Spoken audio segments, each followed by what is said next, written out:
the first time since last November, international problems are the news story that investors feel are going to have the most impact on their portfolios.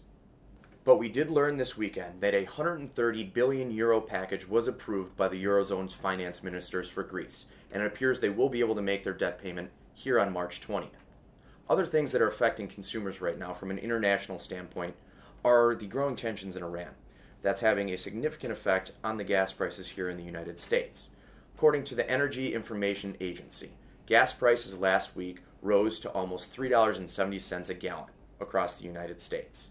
This is obviously something that is being felt in the pockets of consumers from all levels of wealth.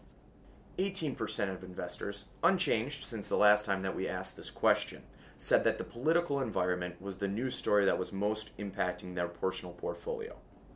The Spectrem Affluent Household Outlook remained in positive territory for the second consecutive month. The overall outlook, based on investor attitudes regarding issues that impact their daily lives, rose almost 10 points this month to 12.64. The outlook's rise was driven primarily by more optimistic attitudes towards the economy, which rose 15.22 points. The first time in 9 months this component drove into positive territory.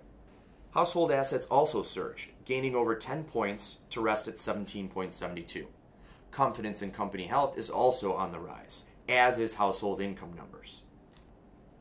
Not since May of 2011 have both non-millionaire and millionaire households simultaneously posted positive readings in all outlook components. Non-millionaires have yet to fully share their millionaire counterparts' confidence, but they are getting there. Each component posted double-digit jumps. The overall non-millionaire outlook rose to 7.88 points after a gain of almost 15, while household income and household assets gained 16.92 points and 16.19 points respectively. Confidence in the economy also rose this past month to 11.09, the highest level in just over a year. The millionaire outlook rose as well to 17.17 points, its highest level since March of 2011.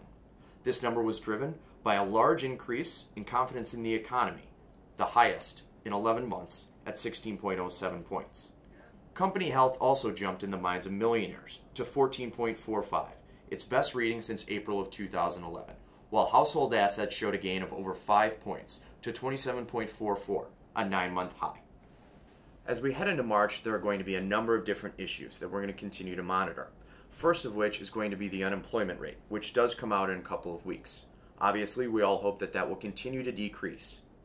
Second, we're going to make sure that we monitor the rise in gas prices. If things continue to go the way they are, and we get close to the $4 a gallon gas that we saw back in 2008, this is really going to have an effect on the way that affluent consumers manage their daily financial lives.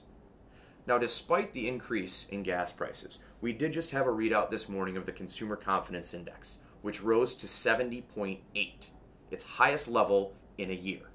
This rise in consumer confidence definitely shows that all those end consumers out there right now are very optimistic about the U.S. and our short-term financial and economic situation. But this could obviously change if gas prices continue to rise and the Eurozone continues to be in fiscal trouble. Let's not forget what's going on in the stock market right now. Year to date, the S&P 500 is up over 9%. Hopefully this trend continues and faith in our securities markets continues to rise. Another positive sign for the U.S. comes from Warren Buffett, who in an interview on Monday stated that he had a strong positive belief in both the U.S. housing and securities markets. He also stated his belief that the economic recovery in this country is strong, and despite the rising oil prices consumers currently face, the recovery will not be derailed. Once again, I'm Wostratzky with the Spectrum Group. Thank you for watching.